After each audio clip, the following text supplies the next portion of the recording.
I mean, how do I describe it? It's bold, a light, black, unapologetically black, very funny, amusing, caring, You give great advice from a different perspective. Passionate, free. vulnerable, a creative, sexy. My girl is lit as fuck. Always ready to twerk a little something. genuine, very genuine, resilient. like sixth sense, otherworldly. If you know, you know. it's so vibrant, baby.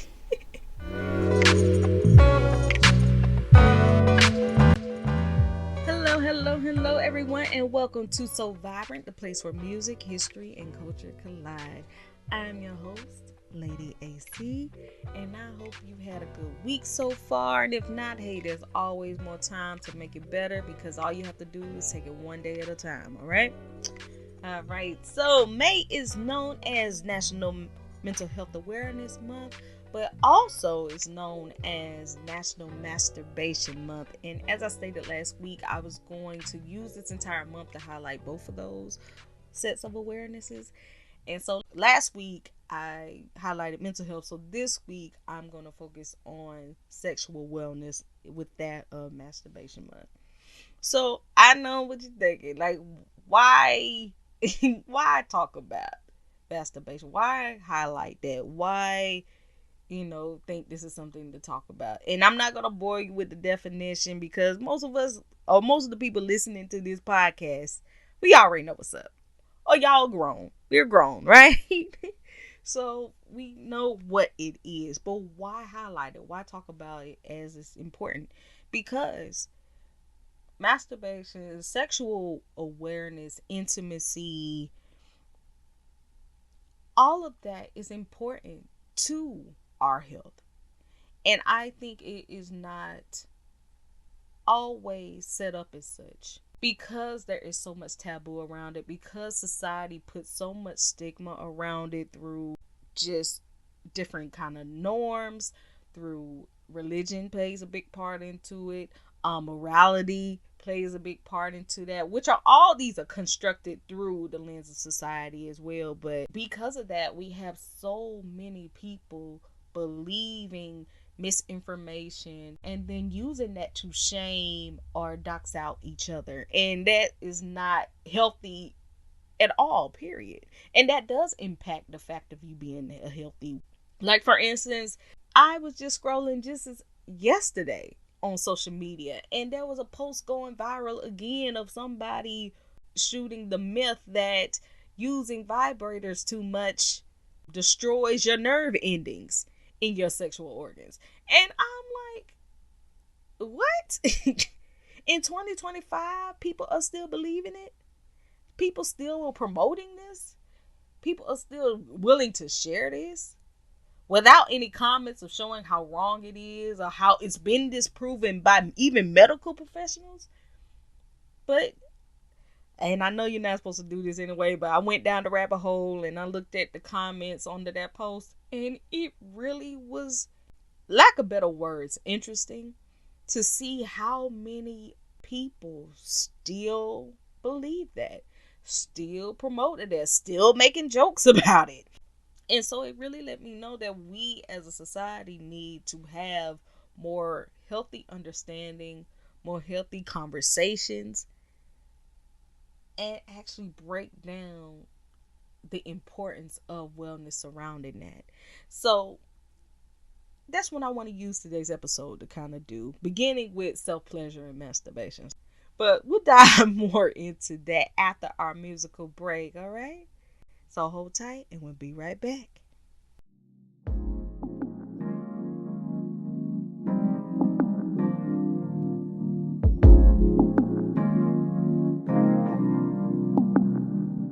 Before dark, can you hold me in your arms one good time? It'll be a while before your skin touches mine. Before dark, pull me close against your chest. Can you feel my body saying yes? Before dark, can you whisper soft softly in my ear. Say things only you and I should hear. Before dark, one last kiss, one last touch, one last bliss, one last love. Before dark, one last kiss, one last touch, one last bliss, one last love. Before dark, caress my face with your sweet hands. Can my wish be your command? Ooh, can you run your fingers through my locks? Love me deep and make time stop. Make time stop. Be mine till we say goodbye. Baby, you can treat me like I'm your prize. Before dark, one last kiss, one last touch, one last bliss, one last love. Before dark, one last kiss, one last touch, one last bliss, one last love. Before dark, ooh, I wanna stay forever just like me. Put me on your to-do list. Not much time left to waste. Before dark, oh,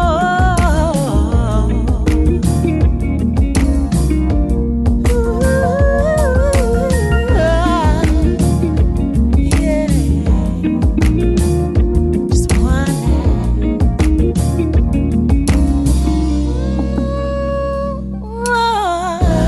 one last kiss, one last touch, one last bliss, one last love.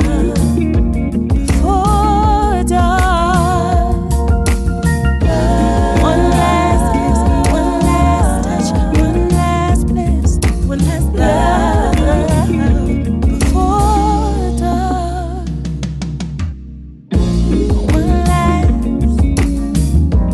one last, yeah, love. Just one more, one last. Just wanna get in for dark, baby. For dark, baby. Love. Ooh,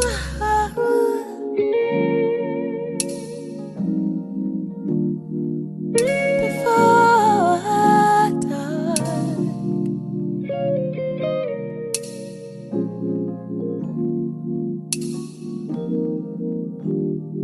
Wanna get it in before dark.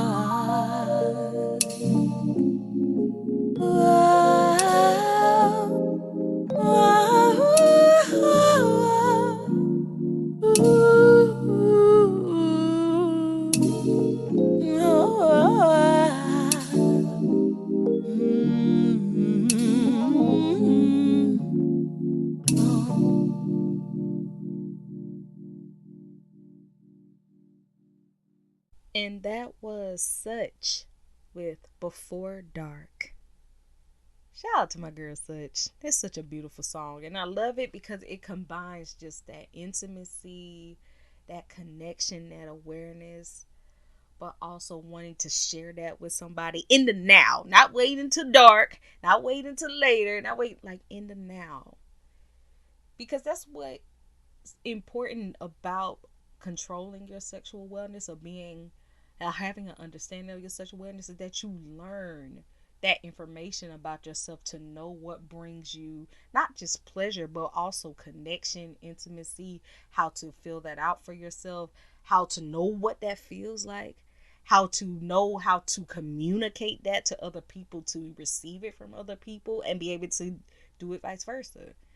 But we don't, as a society, give people the space to do that, because we continue to promote misinformation and shame and uncertainty and kind of outcast people for having the right or having the courage to explore different parts of themselves. Matter of fact, according to a 2020 study of self-pleasure, it reported that at least between 84 to 88% of all adults in the U.S.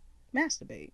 So for that higher percent of people to be participating in this system, how in the world do we still have people able to believe that participating in self-pleasure is a shameful act, that using sex toys or on frequently can damage your nerve endings or destroy your sexual libido or your ability to connect with actually sexually engaging with someone else? So let's break all this down and start simple. How can you expect someone to please you if you don't know for yourself what pleases you? And the way you find that out is through exploration of yourself and exploration of your senses. And that's what masturbation basically is. And that's what's healthy about it. It allows you the moments to feel certain parts of your body, to understand, okay, wait, that feels good. Okay, that doesn't. Oh, I like the way this feels. Or I like the way, okay, maybe not that much there. Maybe right here. Okay, this is different. Like, and you can say, okay, this is what I want. This is how I want to feel. This is how I want to feel again. This is how often I want to feel. And it makes you better equipped to be able to answer those intimate questions with yourself and be able to also receive and give that when you're interacting with other people. And so through that wellness, you're able to develop cognitively or within your mind. You're able to build on your communication skills, and you're better equipped to be able to build connections and share information and understanding with your future partners, future relationships, and connections that brighten every part of your development.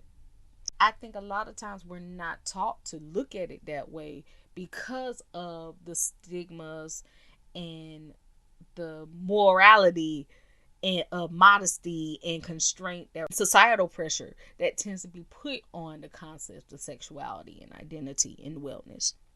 So I'm in the middle of the Bible Belt, so a lot of the information is heavily indoctrinated to put people into looking at sex and masturbation and sexual health in a way that is so limiting, that it isn't until you break away from those things that you start to realize how normal it is, how basically is an essential it is to your life. So for anybody who doesn't know, usually in college you have to take like the regular core classes for your freshman year, and they require you to take certain classes before you take your major classes, which is, whatever you're getting your degree in. Part of the required classes you had to take was a perspectives class.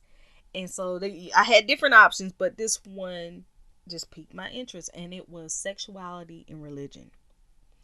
And so in that class, they basically took the major religions of the country. So at that time, it was Christianity, Islam, and Hinduism.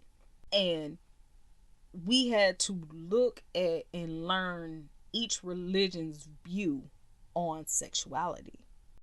So that meant actually reading the Bible, reading the Quran, reading different kind of Hindu texts. And I can't remember the name of the text, but I know part of the curriculum we had to read the Kama Sutra as well.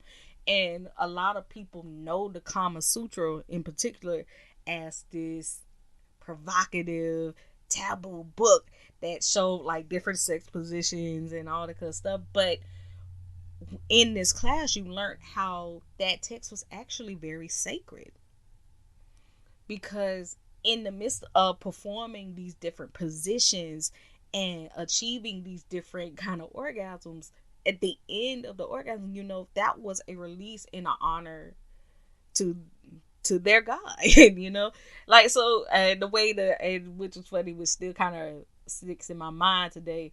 how the professor explained it is like, you know, as sacred as that text is, it's like imagining after every time you and your partner hit that orgasm or y'all release, you pray afterwards. Like, or you say thank God, like after every time you do it. And I remember our class broke out laughing. I still laugh about it. But he was like, but that's how the text was written. And so through that, it broadened my awareness of showing just how common, for one, how normal it is that sexuality is a part of our lives. But in looking at each religion, you also saw how they tailored that conversation to fit the messages that they wanted to send to those who practice in those religions. And it was very interesting when you got to Christianity to see how much control and push of morality and purity and cleanliness as an opposite to diving into sexuality and wellness compared to the other two religions. And so when you look at society as a whole and you seeing this growing influence that Christianity does have on a lot of people in society as a whole, you start to see how that bleeds into the conversations of wellness, of sexual wellness in particular. And that creates a lot of the taboo, a lot of the misinformation, a lot of the misconceptions, and unfortunately leads to the shame and the degrading nature that we see a lot of people still using when people are considered sexually liberated or openly talk about sex or openly talk about self-pleasure. And it may be honestly able to relate better to different topics and show the connection of different things and how all these things are connected in a way. Because in reviewing or recalling this text, it reminded me of a passage I read in Bell Hooks' book. And I've talked about this on podcasts before, that I read Bell Hooks' All About Love, which was her amazing, incredible work of talking about love and connection. And in that, she talks about sex. And when she talks about sex is that how society has demonized and crafted this terrible narrative of intimacy and blurred that line between that and love. Especially when you look at Hollywood and the imagery of when sex and intimacy is depicted. You can still see this in movies today. How when a couple, they went on the date, they come in, and then it cuts to the scene of them just ravaging each other, like they're throwing each other against the wall, and they knock over the table, and they lay on top of each other, and it's just this very aggressive, primal, animal act. And the reality is of how many people, I don't know about y'all, but during my sexual experiences, never been like that. But I've also been with people who assume that that's how sex is. Or they have this intimate kiss, or they're looking into each other's eyes. Gives the partner the look. And y'all know that look of like, oh, it's about to go down, look. And then automatically it shows them in bed together going at it. And in Bell Hooks' book, she talks about that and basically says how that sets up so many people for disappointment, because an important part of that is information. And what she argues in the book is that a big part of intimacy and love is gaining an understanding of what your partner wants or what you want. And the only way of doing that is through communication, through sharing information. So there are a lot of people doing all these different things without even first understanding what they enjoy themselves, and then also finding out what their partner enjoys, and also achieve the wellness that they need to be satisfied. Because what that leads to is another issue that Masturbation Mother brings, is the thing called an orgasm gap. The orgasm gap is basically the disparity of different sexes achieving pleasure. It typically is looking at heterosexual relationships, and that's between straight men and straight women. For every 100 times a heterosexual couple has sex, the woman only experiences an orgasm 65 times compared to the man who experiences an orgasm 95% of the time. And those figures are from 2021. Now in 2025, that gap has gotten even wider. I want to say a year or two ago, this conversation of how women were going online talking about how they've never been pleasured, how they never achieved an orgasm, or it took them so long to do that. This is a direct result of this information. And I can say that as a heterosexual woman who's attracted to men, I've been with those guys who only cared about their pleasure first, who didn't care if I finished or not, who didn't care if I enjoyed or not. As long as they got theirs, that's all that mattered. But I also can say on the other end of why I feel it's important of sexual wellness and information is some of my best experiences have come from me having conversations with my partners beforehand. So there definitely is a correlation between being able to name, identify, and understand what brings you pleasure. And that is the purpose of what the exploration of masturbation allows you. Another thing that also brings up is what people believe is, especially through religion.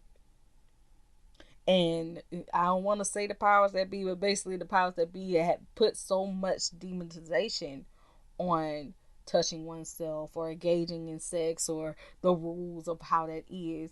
When the irony is the people who put these things in place are participating in the same acts, are doing the exact same things, but yet instead of having the eye turned on them, they turn it on everybody else and make us do their work of shaming and putting people down for what they are into in all those different ways.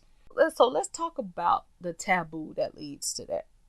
I remember when the sexual education was a big topic for the Bible Belt, and there was a lot of conversation around the ability of teaching kids sexual wellness, and there was a lot of uproar about that because they felt like children didn't need to do that. They need to stay they need to stay in a child's place. They didn't need to know that. As someone who has been in the educational field and have seen that firsthand, we have to start giving children more credit.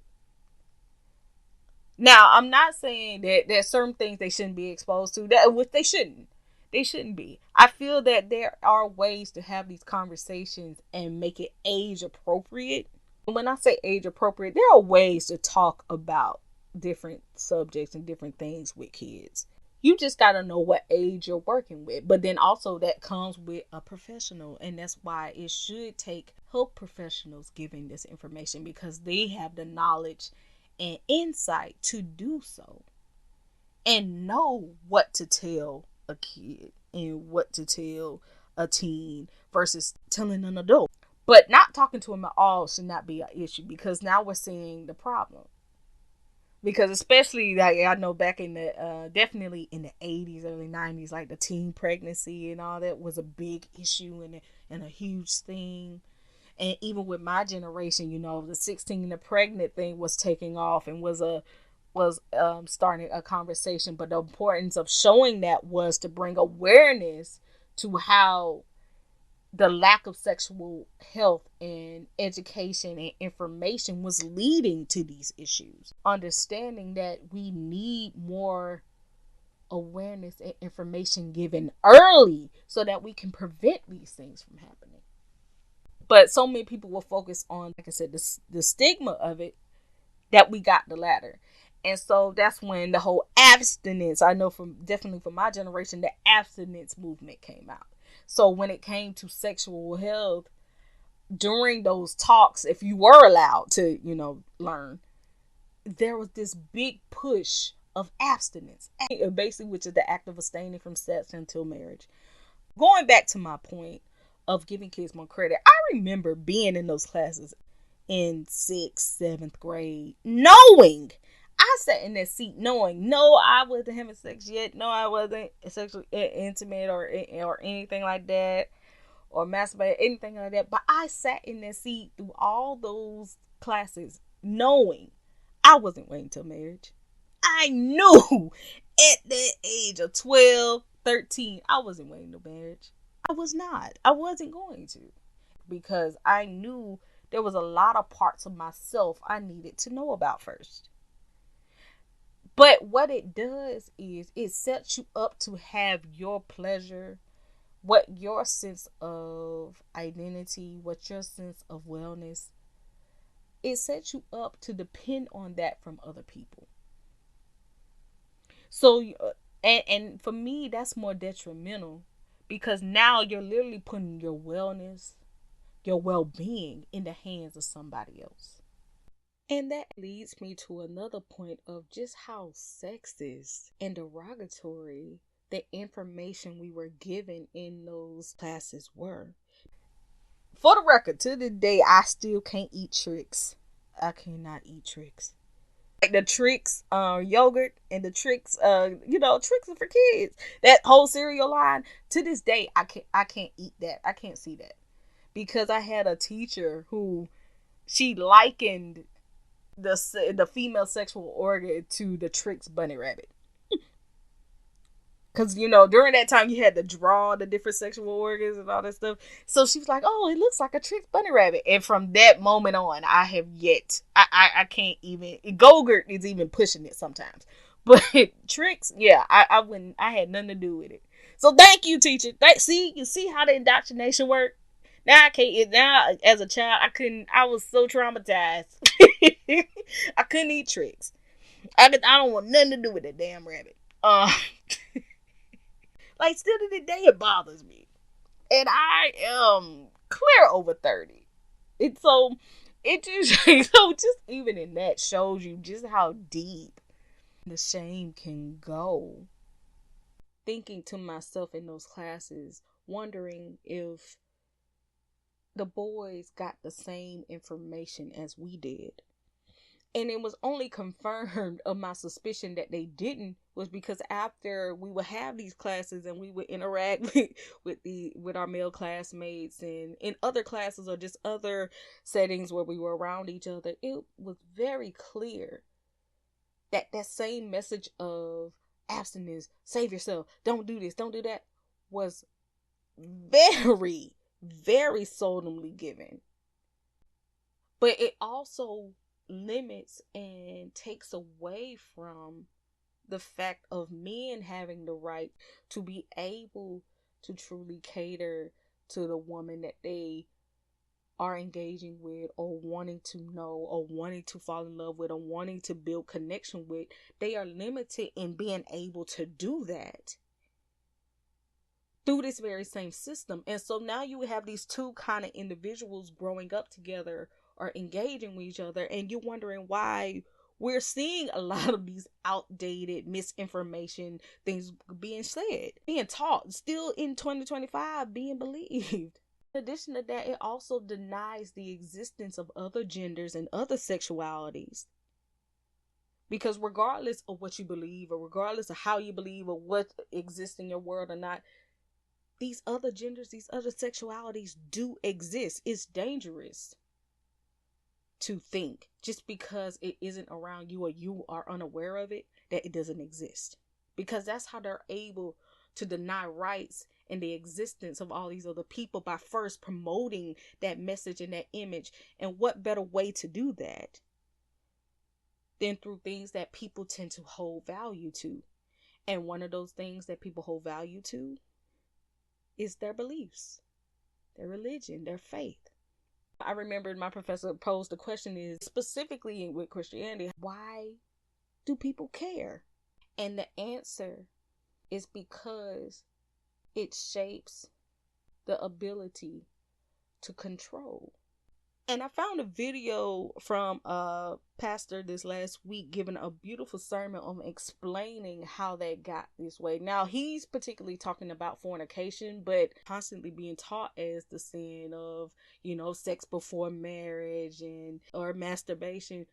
But he talks about the truth of what that really means. So I want y'all to hear this. How did Christianity go from critiquing sex trafficking and sexual exploitation to prohibiting premarital sex as a sign of somebody's holiness? That's what we should be asking.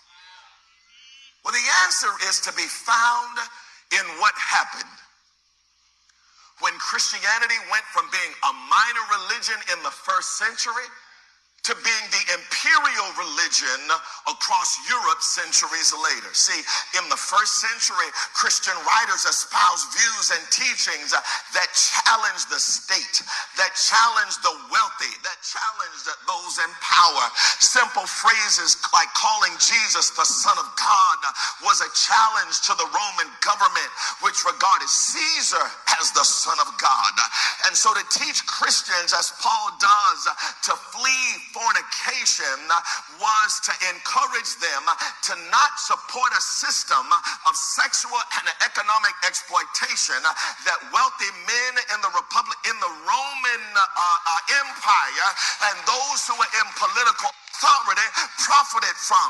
It meant when Paul taught to flee fornication, it meant that those who followed Jesus in the first century could not see themselves supporting politicians, Donald Trump, and supporting wealthy men, Jeffrey Epstein, who gained a prominence by hosting parties for women and young males being sex trafficked as prostitutes. But as Christianity grew and spread and gained popularity throughout Europe from the 2nd century to the 13th century, Christianity became the official religion of the state. And as such, the church needed to shift its moral paradigm from challenging systems of domination and power to a preoccupation with people's personal choices. And so, to be less threatening to those in power, the church needed to identify and to select and to elevate preachers who focus more on matters of individual morality and ignored matters of public morality. Y'all don't mind if I teach it before I preach it, do you? And that was a sermon given by Pastor Delman Coates, who's a senior pastor at a church in Maryland. And that specifically here in the U.S., that only became more of a powerful indoctrination that took over as they continued to build this country and grow. And so those concepts, those teachings, those mindsets and narratives that they created started to take root and to determine the faithfulness and the glory and the overall faith of people. And with us as a people needing to belong to communities, to fit in society, to work with one another, the most we want to do is to fit in, is to get along with the community around us. So in these cases, what most people will tend to do is to fall in line. And as they fall in line, so does these mindsets, so does this information, so does these narratives, to the point where no one challenges it. Best way to combat that and make ourselves more aware of the fact is understanding how important it is for us to be in control of our own wellness in every aspect of that wellness. Because this system will attack us any way it can, in order to stay dominant, in order to stay in control of us, in order to make us go crazy, in order to make us feel helpless, in order for us to solely depend on it and what it says and how it tells us to move in any of those ways. So we have to start as a community, as an individual, as a society, to start breaking down these ways of thinking and really understand, is this how we get better? Is this how we are choosing to live well? We deserve to be healthy in every sense of the word, not just physically, not just emotionally, but also mentally and sexually and sensually and intellectually, and all these ways are just as equally important.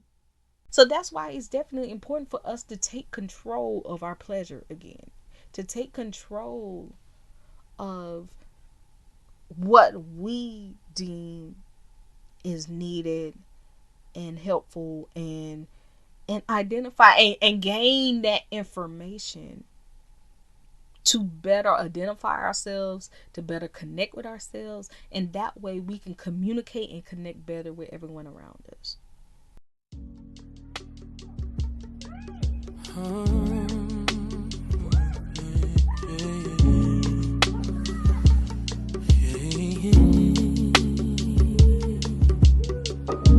If love's bright once it beats, mine was blind, it can't see all the things I decide we can be.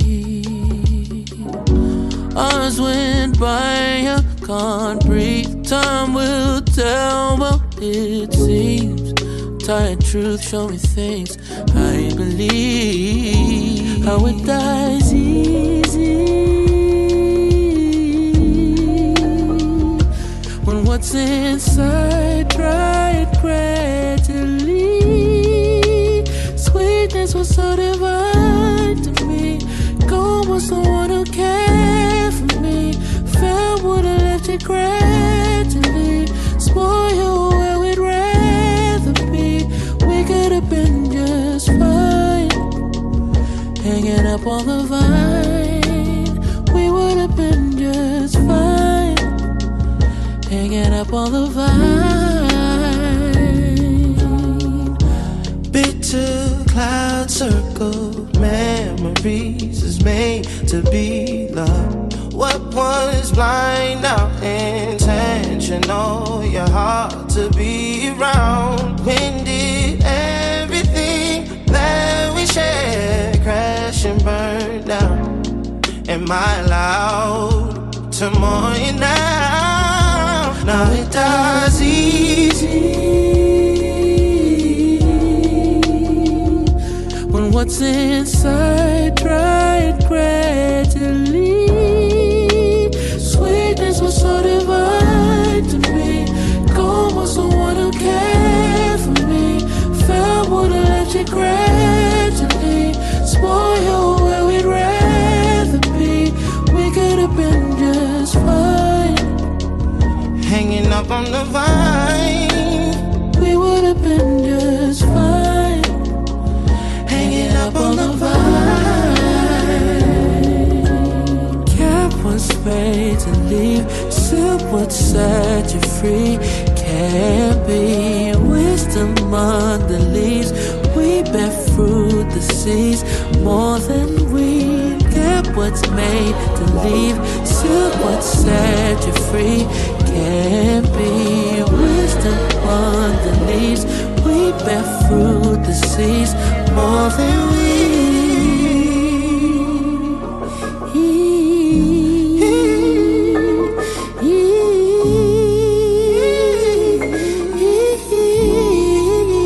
Sweetness was so divine to me. Gold was the one who cared for me. Felt would have left you gradually. Spoil you where we'd rather be. We could have been just fine, hanging up on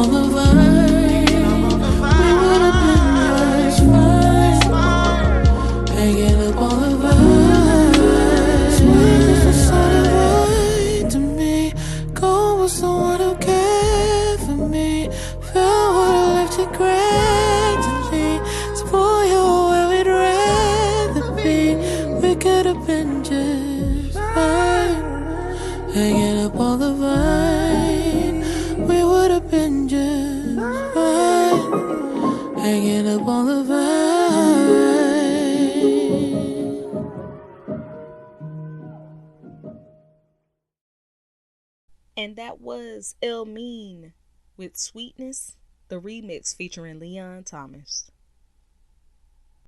So I'll talk more about this conversation, or we'll get more deeper into sexual wellness as the month goes. But I feel this is a great beginner when it comes to that information. So hopefully you learned something new, or you learned something that you can embody and change your perspective of connecting your self-pleasure to your overall health and wellness. Because overall, especially in this time, all of us need to be healthy on all these fronts. We can't lack nowhere, because this country, this system, the evil, these powers that be are trying everything to attack us on any front they can. And the best way to defeat them, the best way to not allow that to happen, is to make sure we take control of our wellness in every aspect. All right. So I'm gonna leave y'all with that one. Once again, want to announce I am still nominated. So Vibrant is still nominated for the Women's Podcast Awards, and voting is still going on. It's going to be all month long. So please continue to vote. Thank you for the people who have reached out to me, who have voted. I appreciate you so much. But still, let your folks know. And if you haven't still, please go and vote for me. The link is on all my social media pages and the podcast page. But you're going to go to www.womenspodcasters.com/awards. Once you go there, you're going to click vote, the word vote, and it's going to take you to the voter form. You're going to scroll down to podcast nominees, and that's where I'm at. So podcast nominees, because I think it has like experts, producers. I'm nominated for news and entertainment. So when you see the news and entertainment category, just click on So Vibrant, submit your vote, and please, thank you for doing it and continue to do it. And like I said, you have all of May to do that, all the way up to 11 p.m. on May 31st. So please continue to vote, and I appreciate you, love you. In the meantime, I am on all social medias. Facebook.com is Queen Lady AC. On Instagram and Threads, it is _ I am Lady AC. And on Substack and Twitter, or X, I still love saying Twitter anyway, but Twitter and X, it is all caps I am Lady AC. All right. So until next week, y'all, stay in touch with your wellness. All right.